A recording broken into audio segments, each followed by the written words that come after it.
Súper. Vamos. Gracias, Juanca.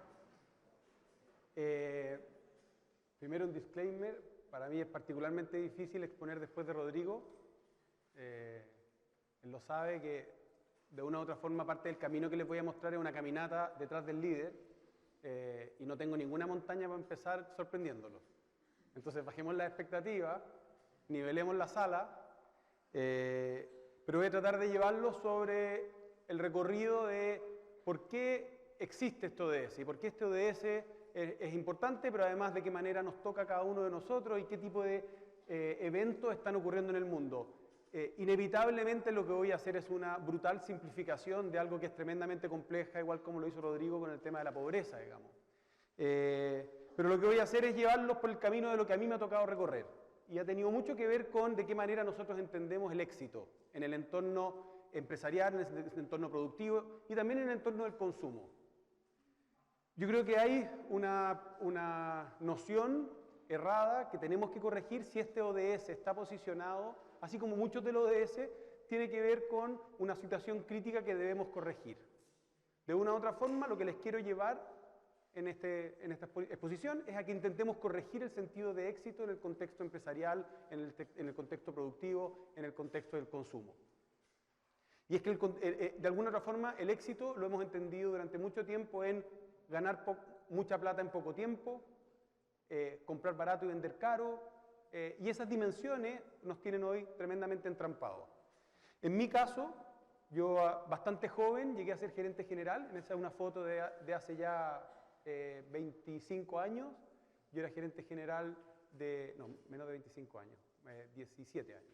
Yo era gerente general de un puerto en Argentina a los 29 años, en una situación tremendamente crítica de Argentina. Ninguno de ustedes lo vivió, se llamó el Corralito, donde el país se estaba cayendo a pedazos desde el punto de vista financiero, pero cuando se caía a pedazos desde el punto de vista financiero también se caía a pedazos desde el punto de vista moral y ético.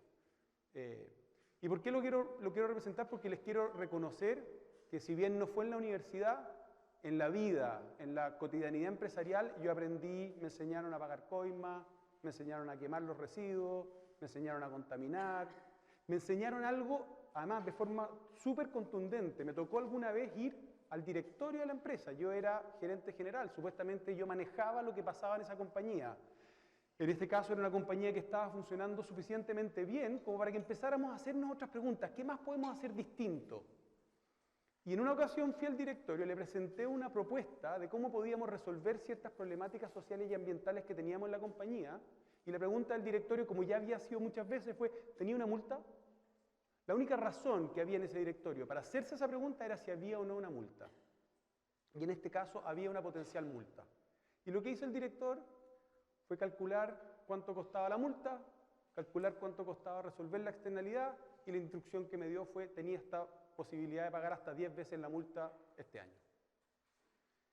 Eso es no solo inmoral, no solo es antiético, eso es insustentable. Para allá los quiero llevar. Lo que hemos hecho en un periodo de tiempo, en nada de tiempo, es usar recursos de manera indiscriminada para resolver o para atender ciertas necesidades de pocos. Lo que mostró Rodrigo del punto de vista de la desigualdad está totalmente conectado con esto. Hemos puesto una máquina extraordinaria que es capaz de crear productos, servicios, mover a las personas a través de incentivos. De una u otra forma, el sistema productivo, la empresa, tiene la capacidad de objetivamente sacar muchas veces lo mejor de nosotros, pero también lo peor de nosotros. Y hemos puesto, como dice ahí el chiste, nos hemos enfocado en crear valor durante poco tiempo para pocas personas. Esa es una forma de resumir el momento que estamos viviendo. No quiero ser dramático también desde el punto de vista de que en poco tiempo además hemos generado muchísimo bienestar. O sea, lo que mostraba Rodrigo también tiene una mirada de contraste. Cómo ha mejorado la cosa en poco tiempo. Hay quienes sostienen que nunca el ser humano tuvo un mejor momento para vivir que este. Cómo han disminuido las guerras, cómo han disminuido las hambrunas, cómo han disminuido las enfermedades. Eso es cierto. Pero esa gráfica de la era industrial, y ahí hay varios indicadores positivos, es más o menos similar a todos los gráficos negativos. Las curvas son tremendamente similares.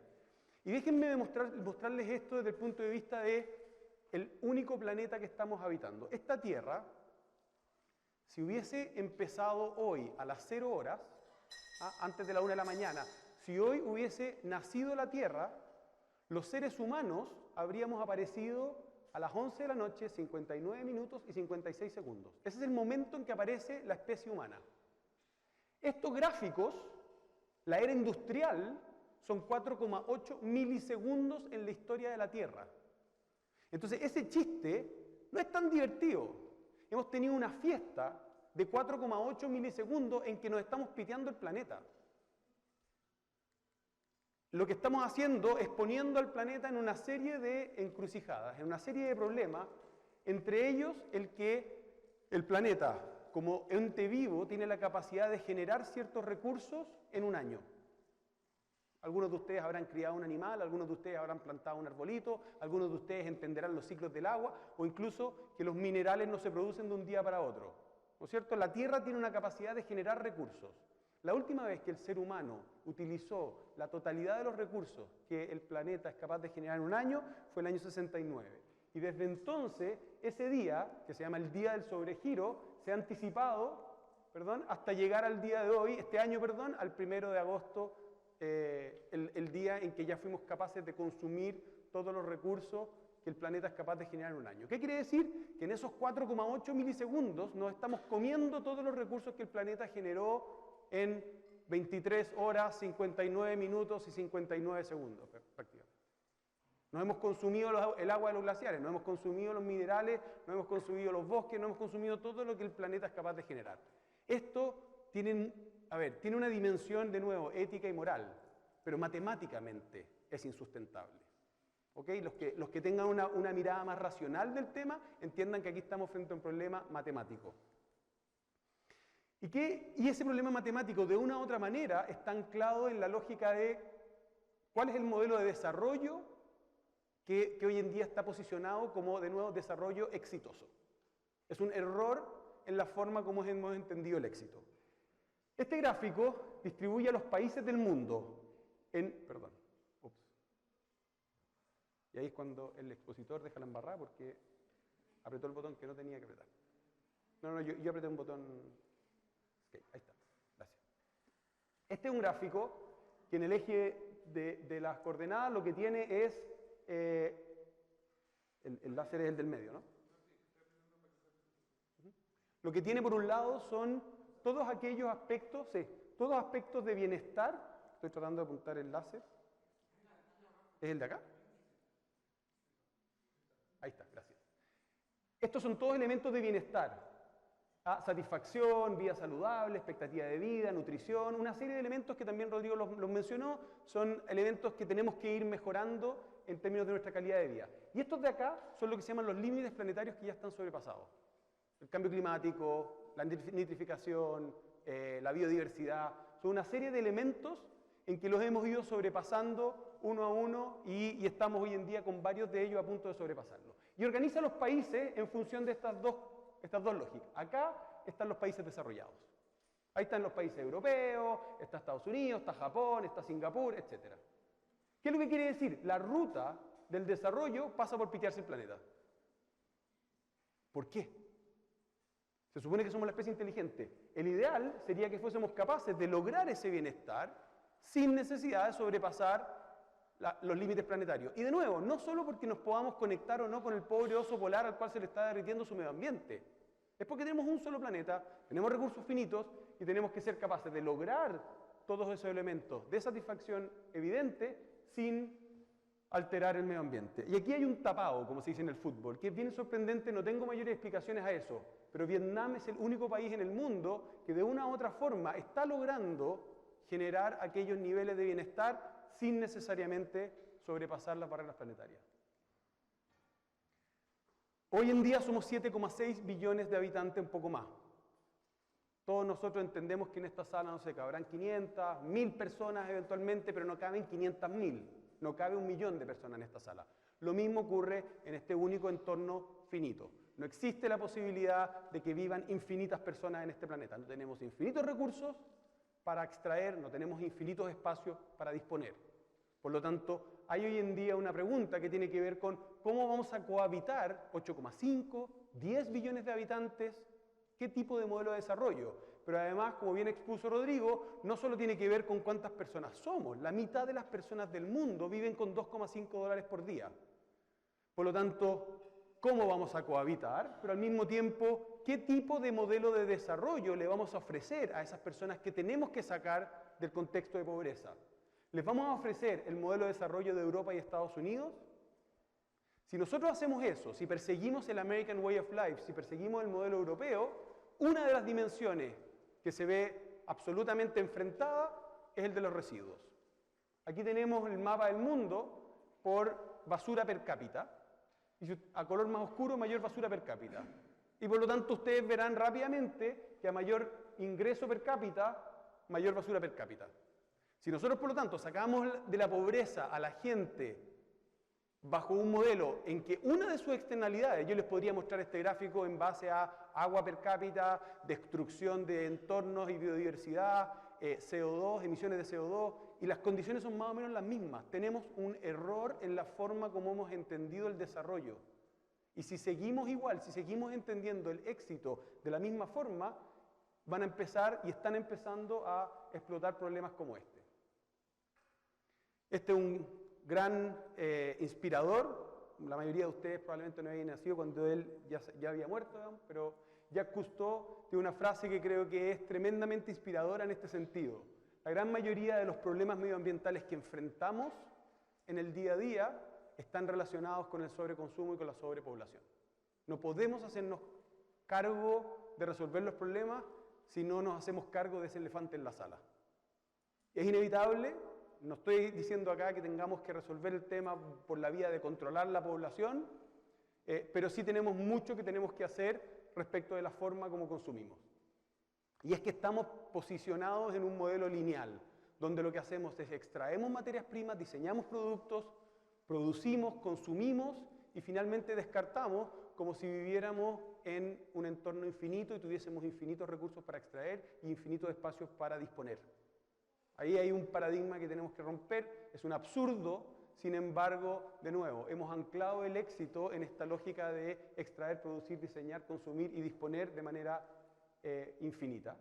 Eso nos está generando no solo problemas brutales desde el punto de vista de la cantidad de basura que estamos desechando un 30% de los alimentos de manera global, tenemos una cantidad enorme de personas que no solo viven de la basura, sino que viven en la basura. Hoy tenemos desplazados, personas que están siendo desplazadas por inseguridades alimentarias, por inseguridades e insalubridad asociadas a la basura. Tenemos hoy en día desplazados climáticos. O sea, el impacto ambiental que está generando ese progreso está generando, por otro lado, una cantidad enorme de injusticias y de desequilibrios sociales. Los plásticos, voy a hablar un poco más después, pero imágenes como esta están siendo cada vez más recurrentes en el mundo. Tenemos una situación brutal de, por un lado, seguir teniendo inseguridad alimentaria y personas que están con condiciones de desnutrición, y por otro lado, la epidemia de obesidad que está avanzando en todo el mundo. Las tecnologías y la cuarta revolución industrial representa una situación relevante para poner aquí el servicio, digamos. ¿Esas tecnologías nos van a ayudar a superar estos problemas o van a incrementarlos? La robótica, la inteligencia artificial van, por lo tanto, a disminuir la disponibilidad de trabajo y generar mayor desempleo y, por lo tanto, mayor pobreza. O, por otro lado, van a generar, voy a ponerles un caso, digamos, un solo caso, ropa. La ropa que yo tengo puesta hoy, esta camisa, hasta un punto determinado pudo ser fabricado por máquinas, pero los botones, ciertas costuras se tuvieron que hacer a mano. Hoy en día ya hay tecnología para imprimir ropa. Explíquenme a alguien por qué una empresa textil de ropa va a seguir mandando a fabricar a Bangladesh si puede imprimir en Londres. En la medida que tenéis mano de obra. Pero si lo hace una máquina, no tengo ninguna necesidad de emplear a alguien en Bangladesh si puedo fabricar con una máquina en los lugares de consumo. Esa sola tecnología se estima que debiera dejar en los próximos 15 años 350 millones de personas sin empleo, si no somos capaces de hacerlo distinto. ¿Y qué van a hacer 350 millones de bangladesíes, se dice bangladesíes, sin empleo? ¿Qué ocurre en el mundo? ¿Cómo se nos desequilibra el entorno? ¿Cómo se nos desordena la sala? La RCE, que también mencionó muy bien Rodrigo, y me gusta esta imagen donde somos simios. Y quiero traerle a colación el que somos simios. Somos simios que hemos vivido 200.000 años, sí, 200.000 años en la Tierra. Ese es el tiempo que llevamos los Homo sapiens. Y estamos destruyendo nuestro entorno. El Homo neanderthalis vivió 470.000 años. Ellos fueron capaces de, por lo menos, aplicar cierta inteligencia para vivir más tiempo del que nosotros estamos utilizando el espacio que tenemos. La RCE, como alternativa al impacto que generan los negocios, se implementó inicialmente desde una lógica simplista de decir el negocio de los negocios es el negocio, es decir, yo lo único que tengo que hacer es maximizar las utilidades para el accionista, para eso existo, y hoy en día existen muchísimos empresarios en el mundo que siguen considerando eso, incluso muchísimas autoridades de gobiernos que consideran eso, a una sensación de en realidad interactuamos y por lo tanto nosotros debiéramos hacernos cargo de ciertos temas y apareció la filantropía, una posibilidad de ir donando, después el marketing con causa, los ámbitos de RSE, responsabilidad social empresarial, cómo las empresas pueden empezar a relacionarse con el medio ambiente y con la sociedad, la lógica del valor compartido que ya integra o pretende integrar a las cadenas productivas en la repartición de valor, para finalmente estar hablando de sustentabilidad. ¿Puede mi negocio ser sustentable en el tiempo si sigo haciéndolo de la manera como lo estoy haciendo? ¿O debo, por lo tanto, adquirir no solo nuevas prácticas hacia afuera, sino que también nuevas prácticas hacia adentro? ¿Qué puedo hacer distinto? Por otro lado, tenemos una situación que también va cambiando el juego. Este señor, Julian Assange, el año 2010 desclasificó 391.000 documentos de guerra de los Estados Unidos. 3 años después, Edward Snowden desclasificó 1,7 millones de documentos. 3 años después, el 2016, los Panama Papers desclasificaron 11,5 millones de documentos. Y este año, el que era para muchos de nosotros una figura empresarial destacada y bastante, no sé, se le podía rendir honores, nos mostró su peor cara, digamos, voluntaria o involuntariamente. No solo estaba usando nuestros datos, sino que además a través de sus amigos de Cambridge Analytica estaba alterando la realidad de las elecciones en países como los Estados Unidos.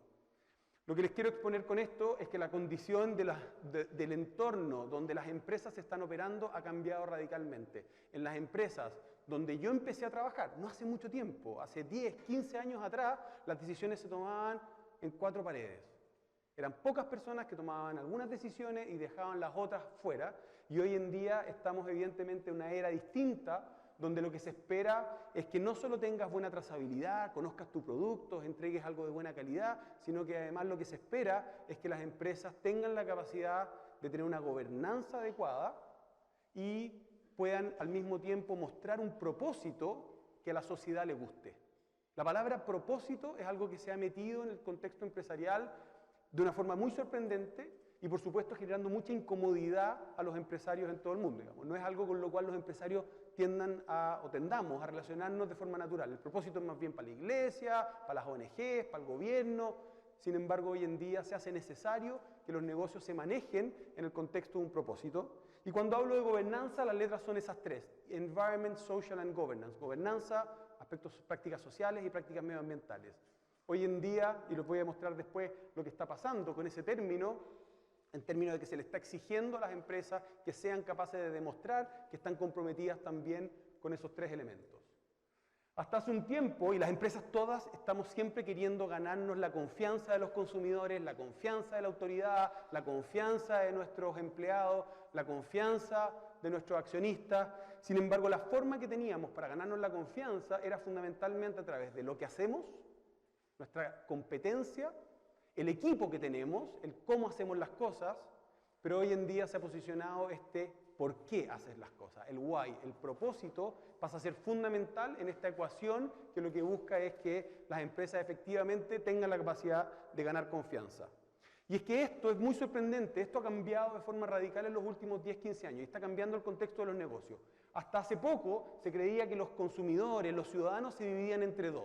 Entre aquellos que son más materialistas, más pragmáticos, más prácticos, que están buscando las lucas, y aquellos más idealistas que están siendo impulsados por objetivos sociales y ambientales.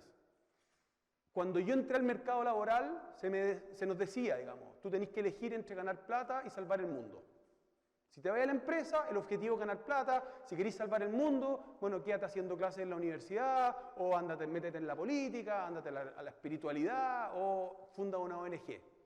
Hoy en día, lo que más crece son los consumidores aspiracionales. Esta es una encuesta que se hizo en 21 países, incluyendo países como Alemania, Estados Unidos, Francia, pero también Chile, Ghana, Grecia, Turquía. Es bastante representativo. Es de alguna forma una esperanza. Se puede y se debe caminar y mascar chicle al mismo tiempo. No tenemos que elegir. Fue un error que nos enseñaran que teníamos que elegir entre hacer una cosa y hacer la otra. Por lo tanto, en esta encrucijada... Gráfico anterior. Después vamos a las preguntas. Materialismo y valores sociales ambientales. Gracias por el comentario. ¿Cómo va a ser la empresa del 2020? En 2 años más. No estoy hablando de la empresa del 2100, no estoy hablando de la empresa del 2050, la empresa del 2020. Y voy a sostener esto al final de la charla. La empresa del 2020 tiene que estar conectada con lo que estamos estudiando en esta cátedra. No hay ninguna posibilidad de que no lo sea así. Y lo voy a, como les decía, se los voy a explicar y lo voy a sostener. Este es el mapa de ruta para cualquier organización en el mundo. Lo firmaron los gobiernos, pero hoy en día cada vez más las empresas y todo tipo de organización está adscribiendo y debe adscribir a el que es por fin una hoja de ruta común que tenemos todos los seres humanos. Tenemos, por ejemplo, por lo tanto, que corregir el rumbo de manera urgente. En un tema específico que voy a ahondar ahora, el tema de los plásticos. Ese era una forma de promocionar la entrada de los plásticos descartables en el año 55. Miren la felicidad de esa familia que por fin no tenían que lavar cosas y podían arrojar las cosas, y eso era sinónimo de fascinación.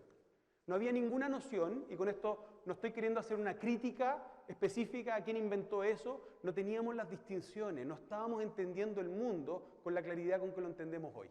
Y esa es una de las cosas que tenemos que corregir. ¿Por qué? Entre otras cosas, porque ese plástico cuando cuando es desechado finalmente, cualquier elemento plástico que desechemos, sea un cubierto de plástico, una bolsa, un empaque o un tejido plástico, termina contaminando fundamentalmente 3 puntos.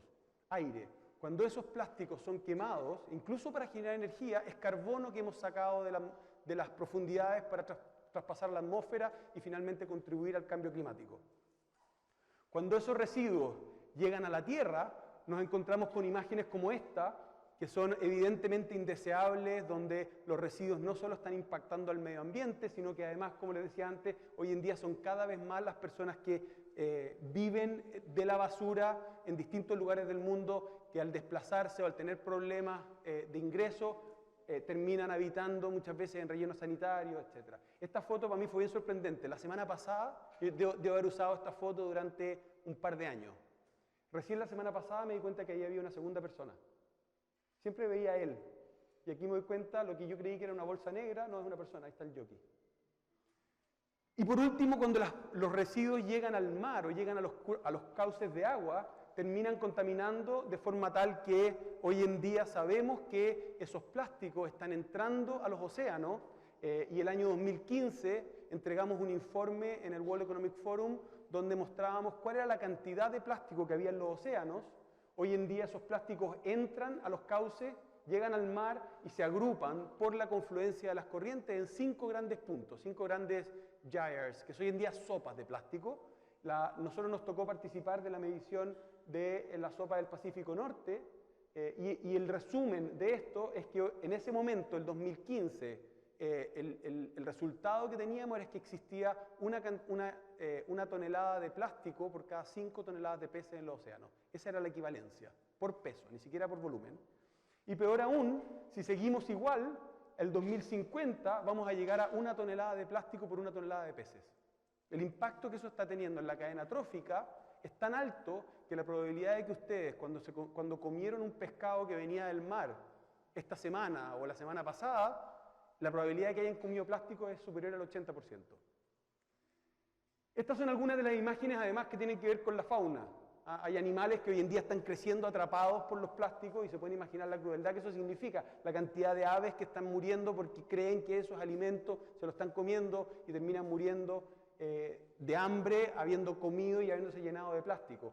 Este de acá es un video que les propongo que lo busquen, digamos, que tiene que ver con una tortuga que la sacaron del mar porque estaba como media aturdida y vieron que tenía algo raro en la narina, lo empezaron a sacar y se dieron cuenta que era una bombilla, una pajita. Ese video ha generado políticas públicas en todo el mundo, incluyendo una campaña en Chile posicionada por el Ministerio de Medio Ambiente, se llama Chao Bombillas. En todo el mundo hoy en día se está haciendo campañas para evitar residuos plásticos y elementos plásticos como las bombillas, y una tortuga terminó siendo el elemento que impulsó eso. Esta es otra imagen bien dramática. El doctor Salomon David es un especialista en peces de muchas profundidades y por lo tanto está permanentemente investigando el comportamiento de esa especie, y hace 2 semanas atrás capturó un pez que se entiende que es un fósil viviente, una especie que vive a 350 metros de profundidad y tiene muy poco contacto con digamos, la actividad del ser humano, y cuando lo sacaron, esto es lo que salió de la panza del pescado. Si yo fuera el gerente de Lay's, de PepsiCo, estaría realmente preocupado, creo yo, de la imagen que estoy generando con mi marca y con mis productos. O sea, hay una dimensión adicional al respecto de eso. En la contaminación de plásticos en los océanos ha posicionado el tema de los plásticos. Hoy en día se ha vuelto incluso sexy a nivel político, pero también vino después el Acuerdo de París. ¿Y cuál es la conexión que existe entre el Acuerdo de París y los plásticos? Es porque, como les decía antes, muchos de esos plásticos se queman, se combustionan para producir energía. Tienen alto poder calorífico y, por lo tanto, muchos países del mundo resolvían el problema de la basura a través de combustionarlos para generar energía. En teoría, eran 2 buenas noticias. La basura desaparecía y producían energía. Con el Acuerdo de París, las 2 buenas noticias se convirtieron en 2 malas noticias. No puedo seguir combustionando mi basura para generar energía porque estoy contribuyendo al calentamiento global. Ergo, aparece la basura y no tengo necesariamente la inteligencia y la capacidad de resolverlo. Entonces, hoy en día, muchos países se les ha acumulado la basura aguas arriba y tienen que empezar a resolver el cómo hacerse cargo, fundamentalmente, de los residuos plásticos, cambiando la forma como lo están utilizando. Este año, el 1 de enero del 2018, China tomó una decisión que también cambió el juego de manera global. Decidió que no iba a recibir ni un residuo de otro país, nunca más. Muchos de los países, además de quemar la basura, lo que estaban haciendo era mandando los residuos, particularmente cuando eran tóxicos, radiactivos o residuos plásticos que no lograban reciclar en su entorno, los mandaban a China. Y si no era China, Indonesia, Vietnam, y en esos países, en teoría, se iban a reciclar. El gobierno de China se dio cuenta que se estaban convirtiendo en el vertedero del mundo y decidió colocar un green fence. Se acabó la recepción de basura de China en el mundo y por lo tanto de nuevo la basura se empezó a acumular. Yo estuve en Vietnam hace poco menos de un mes y estuvimos monitoreando ciertos barcos que estaban rebotando por Asia y los países estaban al mismo tiempo siguiendo los pasos de China de no recibir esos residuos, con lo cual se obliga a que la responsabilidad pase al generador. Es súper interesante lo que estamos viendo en este momento de cómo nos estamos reordenando en materia de residuos, particularmente en materia de residuos plásticos. Es interesante también entender lo que está haciendo China, en gran medida también por el liderazgo que ha dejado Estados Unidos. China hoy en día está tomando una bandera que no le era natural, quizás no le era propia hace 20 años atrás. Hoy en día China es un líder medioambiental que está ayudando a que muchas tecnologías y muchos conceptos escalen de manera global. Por último, el Reino Unido lo que hizo es que sumó todo esto. Al Reino Unido lo que le estaba pasando era que efectivamente era un país donde se combustionaban muchos plásticos, efectivamente enviaba muchos residuos a Asia y para nuestra sorpresa, además, un gobierno conservador decidió que iban a tomar la bandera medioambientalista y iban a reorganizar toda la forma como se relacionaban con los plásticos. Y entonces el Reino Unido lanzó el 28 de abril de este año lo que se llama el UK Plastic Pact, que lo que hace es que reorganiza todo esto y decide qué vamos a hacer respecto de lo que no vamos a hacer, cómo organizamos a los fabricantes de los plásticos, los fabricantes de los empaques, etc. Para nuestra alegría, el segundo país en el mundo que va a tener Plastic Pact es Chile. En noviembre de este año, Chile va a lanzar el Chile Plastic Pact y son muchos los países de Sudamérica que están esperando cómo avanza el Chile Plastic Pact para copiar esa iniciativa. En Triciclo nosotros decimos que la basura es un error de diseño, y esto tiene que ver también con cómo diseñamos los productos. El 80% de la carga medioambiental de un producto se define en el momento en que decidimos su diseño. Y como bien dice nuestro inspirador William McDonagh, el diseño no es otra cosa que una declaración de intenciones. En muchos ámbitos estamos diseñando con una pésima intención de que nuestros productos, nuestros servicios impacten negativamente al medio ambiente. Si bien eso tiene toda una cara negativa, tiene una cara extraordinaria de oportunidad que es para donde yo los quiero llevar. Esta es la economía lineal: extraer, diseñar, producir, usar y finalmente descartar. Y lo que se está posicionando a nivel global es este gráfico mariposa, que ofrece una serie de oportunidades de economía circular, partiendo por el uso de recursos orgánicos que vuelven fácilmente a ser nutrientes para otro proceso, pero por otro lado una serie de elementos técnicos que se pueden compartir, que se pueden reparar, que se pueden reusar y finalmente que se pueden reciclar. 11 de los 17 ODS están de alguna forma relacionados con los principios de la economía circular y 5 de ellos apuntan directamente a la lógica de la economía circular. A mí en las últimas semanas se me ha llenado la agenda de agendas políticas y empresariales de alto nivel que están hoy en día asumiendo esto. Vengo de un almuerzo en el Ministerio de Medio Ambiente donde Chile está diseñando su hoja de ruta respecto a la economía circular y se están organizando una serie de foros y eventos. Este es un tema que se metió, y no solo se metió a nivel de escuelas de diseño, o escuelas de ingeniería, o áreas productivas, en todas las dimensiones nosotros podemos incorporar la economía circular. Para efectos de los plásticos, hemos participado en los últimos 4 años en lo que se llama el New Plastics Economy. Se está reescribiendo la forma como debemos entender el uso del plástico. El plástico no es el problema, es el uso que le hemos dado el que lo genera el problema. Y hoy en día estamos escribiendo lo que se llama el Global Plastic Protocol, un nuevo protocolo para entender el rol del plástico en la ciudadanía. Y eso tiene mucho que ver con algunos modelos de negocio circulares con plásticos.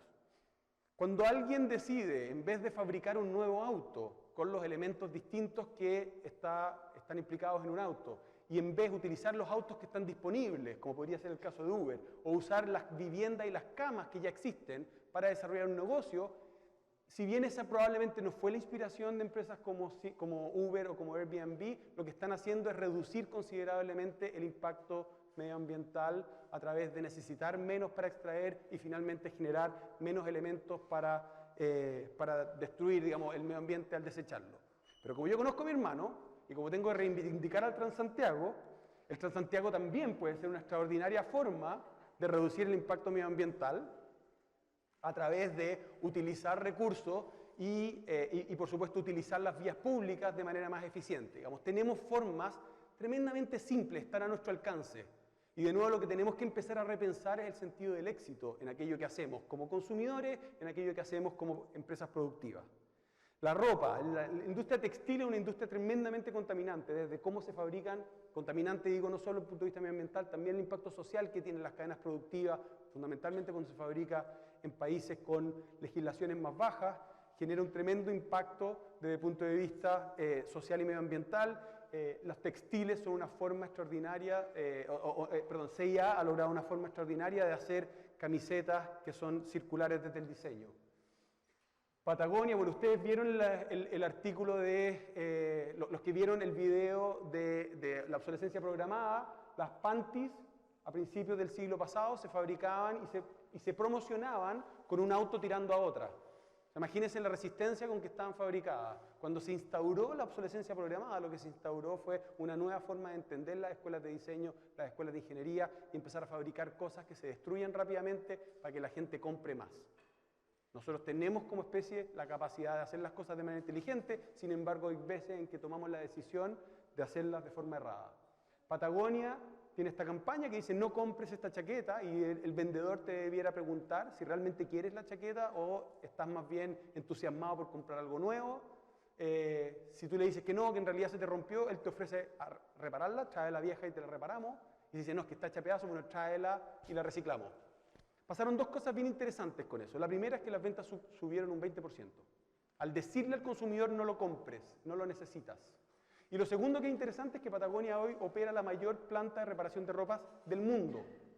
Y créanme que lamentablemente no es mucho más grande que esta sala.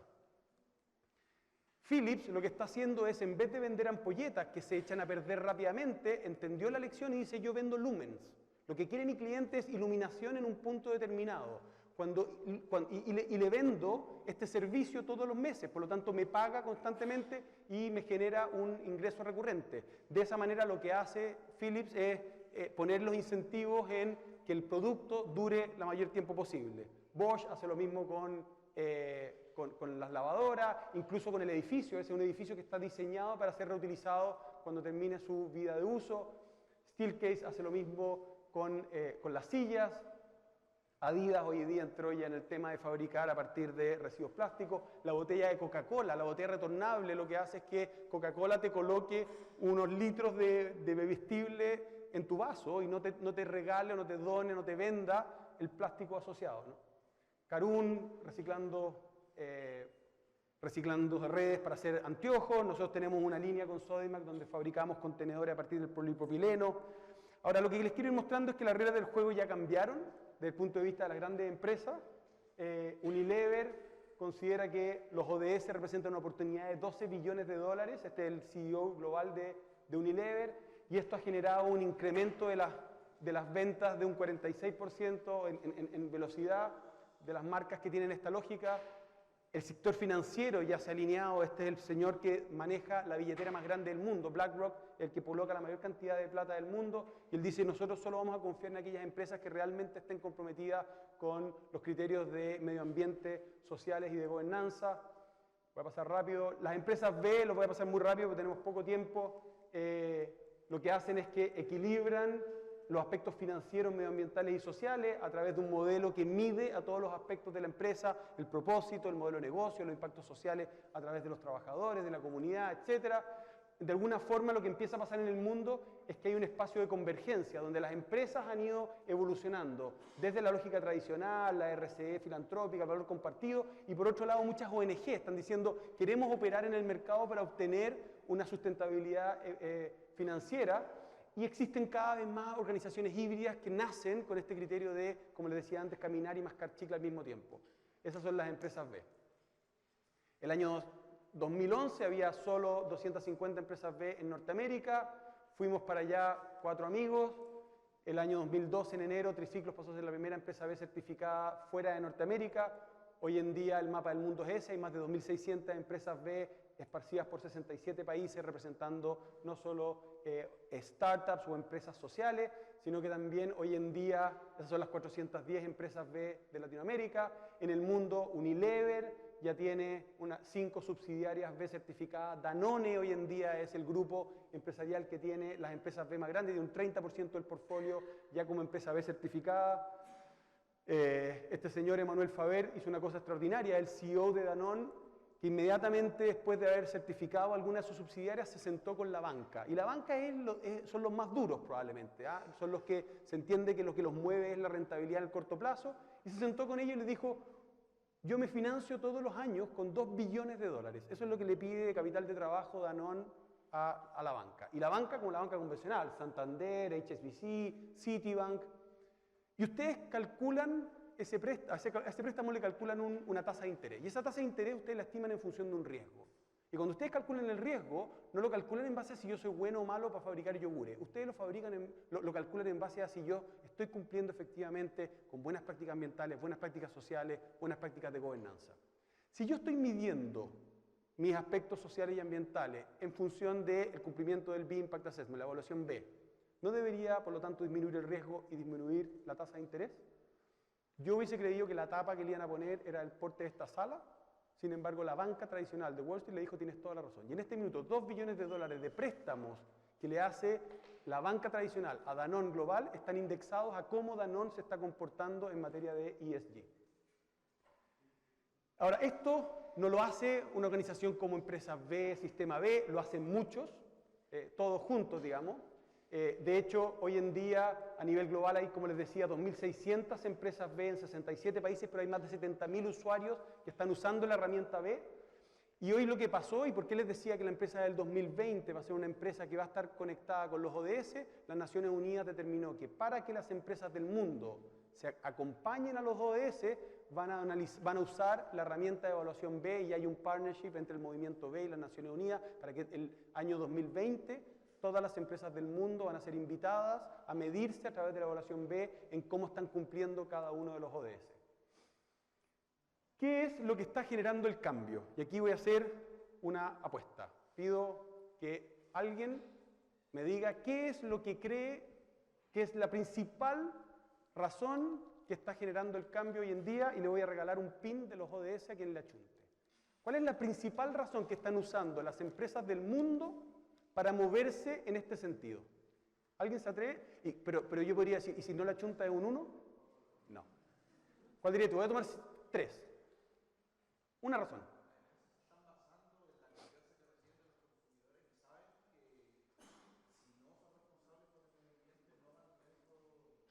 No. No.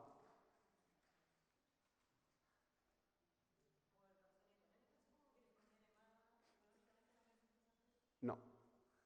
La principal razón son ustedes. La principal razón que están tomando las empresas del mundo para acercarse al mundo, llamémoslo B, ESG, sustentabilidad, hacer las cosas mejor, tienen que ver con que hoy en día a una empresa le está costando cada vez más atraer talento.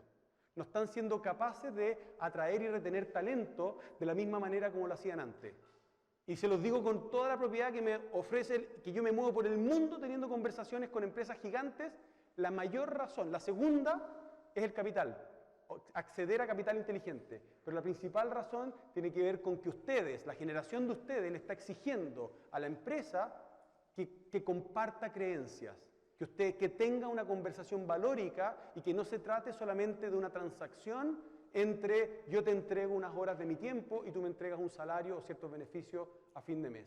Eso es lo que está cambiando el mundo y eso es lo que yo les quiero dejar para que ustedes lo trabajen durante el periodo universitario, pero sobre todo cuando salgan al mercado laboral, sepan que si bien con las lucas que ustedes ponen en la compra hacen un cambio, con el voto que ponen en la urna hacen un cambio, sin embargo con el destino de su talento es posiblemente con lo que hacen el cambio más relevante.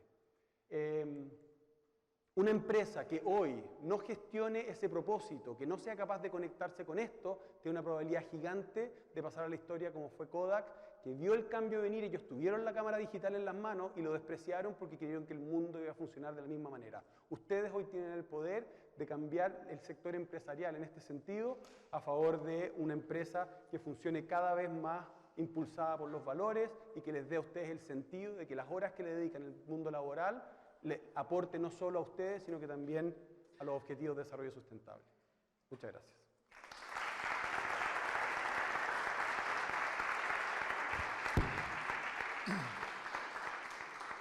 Después de estos dos pedazos de ladrillos, la verdad que no tenemos tiempo para preguntas, así que todos los que ustedes tienen preguntas, bajen a hacérsela a Gonzalo, bájense a hacérsela a Rodrigo, porque vamos a volver en 10 minutos más con 2 charlas más. ¿Perdón? No, es puntual. Lamentablemente, nuestro charlista último se demoró un poquito más de normal. Vamos a estar aquí empezando a las 5:05, 7 minutos. 5:05 empezamos con la siguiente charla. Gonzalo y Rodrigo van a estar felices de escuchar sus preguntas. Si saben cómo me pongo, ¿para qué me